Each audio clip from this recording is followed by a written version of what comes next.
The summers with her grandmother were always Samantha Haywood's favorite. She loved the smell of sunflowers her grandmother would plant.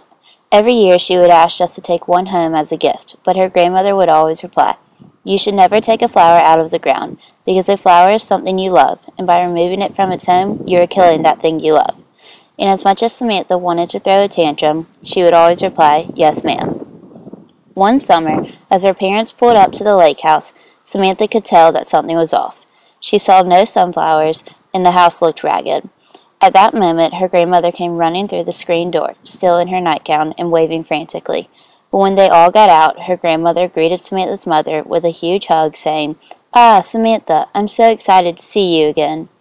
In an attempt to overcome the situation, her mother replied, "Hey, Mom, Samantha can't wait to spend the summer with you." Samantha did not know what to think. After she unpacked, Samantha, hoping to help, asked her grandmother, "Hey, Nana, want me to help you plant your flowers?" In a look of confusion, Nana walked outside and when returning replied, "Oh my, I did not even realize I had forgotten to do that." "Sure, honey." Not much changed during that summer. It was a long 2 months, and once August rolled around, Samantha could not wait to get home. The minute she buckled her seatbelt, she blurted out, "What's wrong with Nana?" Her mom replied, "Honey, there is something that we need to discuss. Now don't worry, but your grandmother has Alzheimer's. It is still early, but from time to time she may need to be reminded of a thing or two." "Heck, they could stick that label on me, considering the amount of things I forget," her dad commented, hoping to lighten the mood. "Is Nana going to die?" They were the only words Samantha could get out. "Well, eventually yes, but not for a very long time. You won't even notice a difference," her mom said, with a look of dismay. Samantha could tell she was sugarcoating it, but she did not care. Months later, over dinner, Samantha's mom said to her, "We decided to let you stay home this summer, so you can spend some quality time with your friends." "But what about Nana's?" Samantha replied in a daze of confusion. "Oh, don't worry. We just think you're getting too old to be spending your summers helping her around the house." "I like helping her, though, and I think she needs my help," Samantha said with caution. "You aren't going, okay, Samantha?" her father replied, and that was that.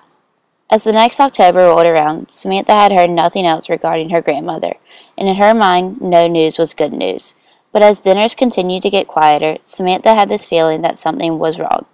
It loomed over her until a month later when she overheard her mother replaying a message. "Hello, Mr. and Mrs. Haywood. This is Barbara from Norwood Memorial Hospital. I am just calling to let you know that the status of your mother, Jane Bonner, has not changed. Please call us back immediately with details on how you would like to proceed. Thank you." Samantha just stared at her mom. They all three jumped into the car and drove to Norwood.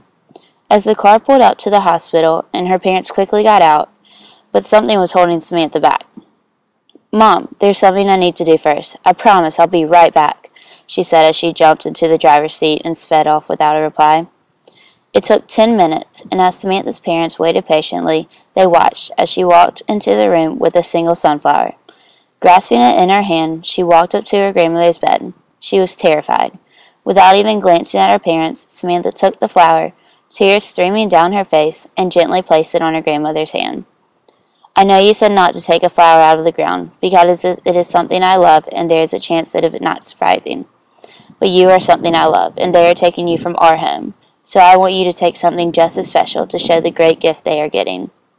And with a smile on her face, her grandmother replied, "Yes, ma'am."